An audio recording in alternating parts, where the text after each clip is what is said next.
If you're an entrepreneur or professional and you're struggling with anxiety or depression or procrastination, perfectionism, or anything of that sort, then click the link below and book a call.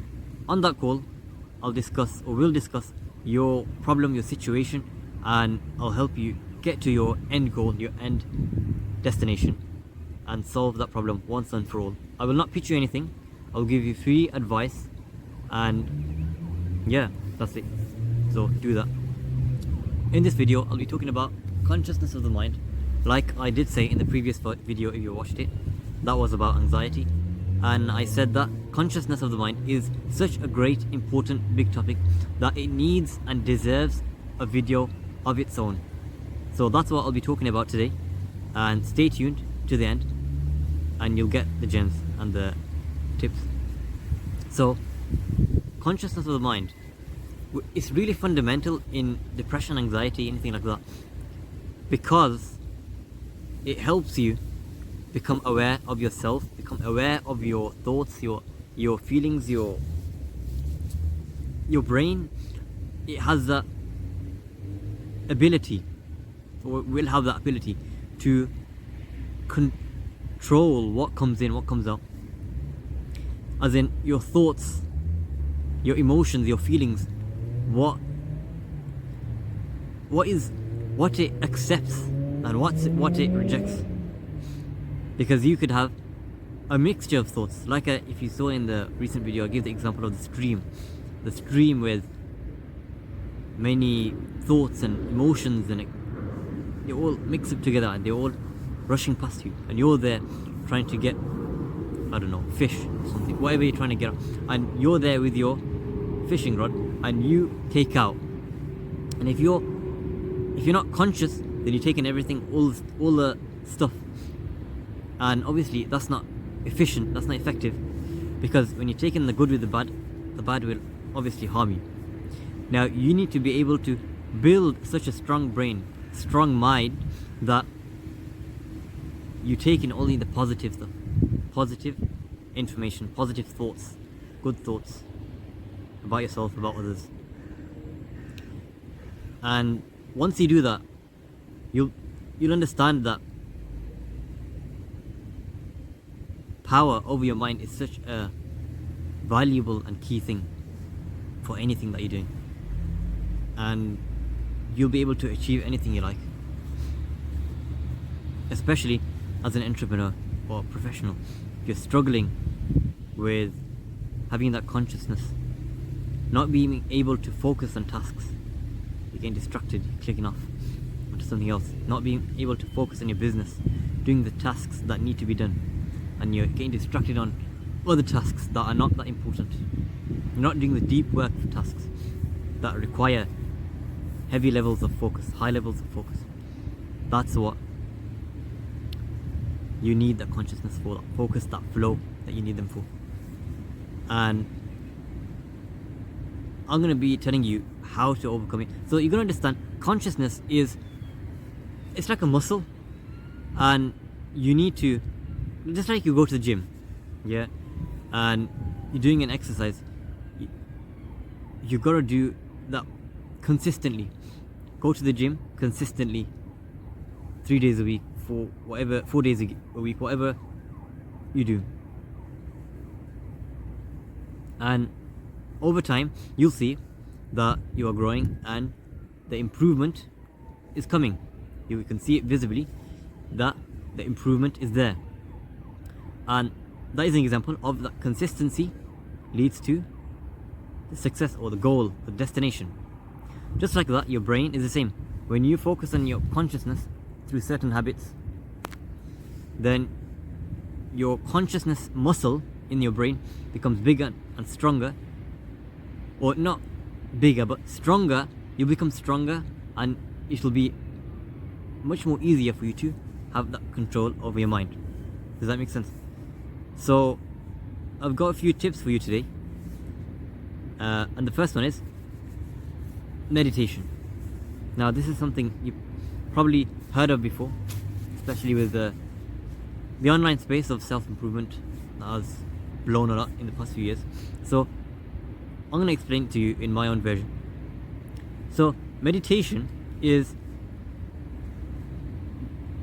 the practice of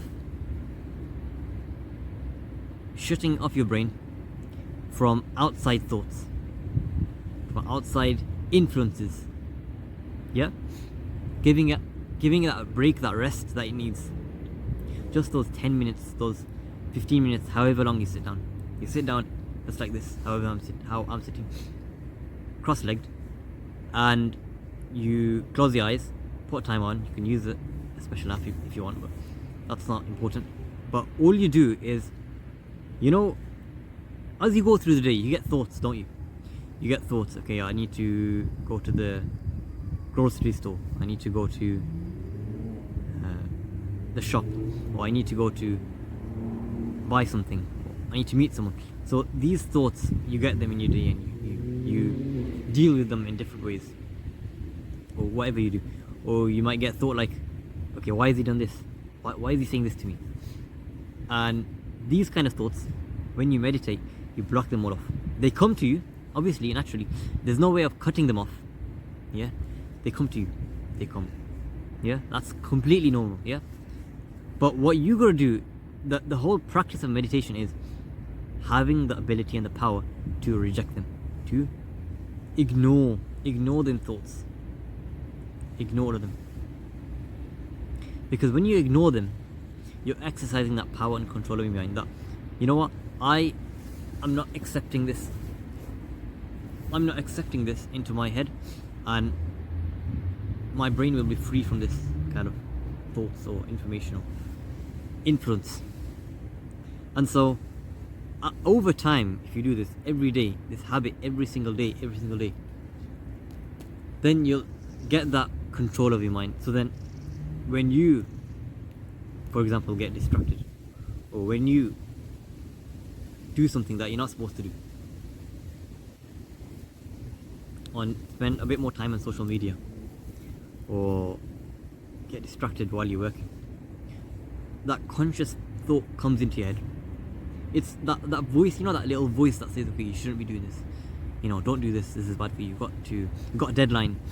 That voice becomes louder and stronger, to the point where you're like, you have to stop, because it's like it's become so big that you have to stop. You can't just brush it over and brush it under the carpet.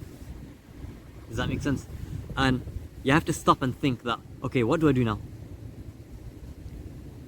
I can make that conscious decision, and then you go back. That's what should happen.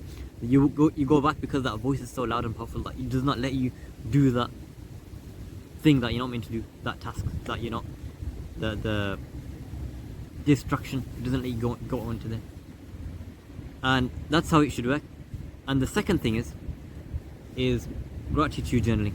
This also helps, and you do it every day, in the night or in the morning, whenever. Write down a few things you're grateful for.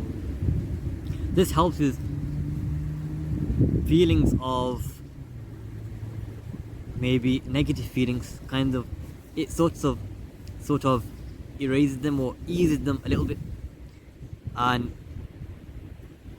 when you write it down, okay, I had a good day, or I'm grateful for this, or whatever, I got this task done, or I got a raise from my manager, whatever it could be, or I signed my first client, anything like that, you write it down. So then, that negativity you're feeling at the back of your head, it sort of eases it, erases it a little bit, because you're looking at the positive side. Again, you're focusing your brain on the positive side. You're not giving that negative side that weight, and you're going toward the positive side, and that's how your brain should be, ideally. Does that make sense? You just write down a few things. Shouldn't take too long, a couple of minutes, 5 minutes, whatever, and write it down. Every day should be, though. Yeah, every day. These habits, just like gym, just like anything you want to do, any habit you want to take up, any skill or hobby, you do it regularly, consistently, because consistent action over time leads to compounding results. Remember that. I'll repeat it again. Consistent action over time results to compounding results. Does that make sense? So do that every day, and that will be very beneficial. And also, the third thing is where I am today, in the park, go for walks in the nature. Walks in nature. In the park, in somewhere with grass and trees and stuff. Yep. And you will really enjoy this because it has been proven in certain studies that when you walk in nature, when you know that it's specifically this green stuff that you look at, yeah, that really helps you mentally, and it releases certain hormones that make you feel happy. Again, putting weight on the positive side, not giving weight on negative. Keeping your brain in a positive state and removing or ignoring the negative stuff. That's all it is. So do that every day. 10 minutes, 15 minutes, walk around nearest park by your house, and that really helped. These things really helped me when I was in a really bad situation. I did these things, and these are the main foundational things I started off with. That really helped me with my business, with my work that I had to do. Does that make sense? And so, if you listen to these steps, if you listen carefully, and you didn't click off, then I hope you find these things useful and beneficial. And take action. Take action. That is the main thing. Don't look around for any other videos. Click off this YouTube and take action. That's what I want to do. That's it. Take action. And I'll see you in the next one.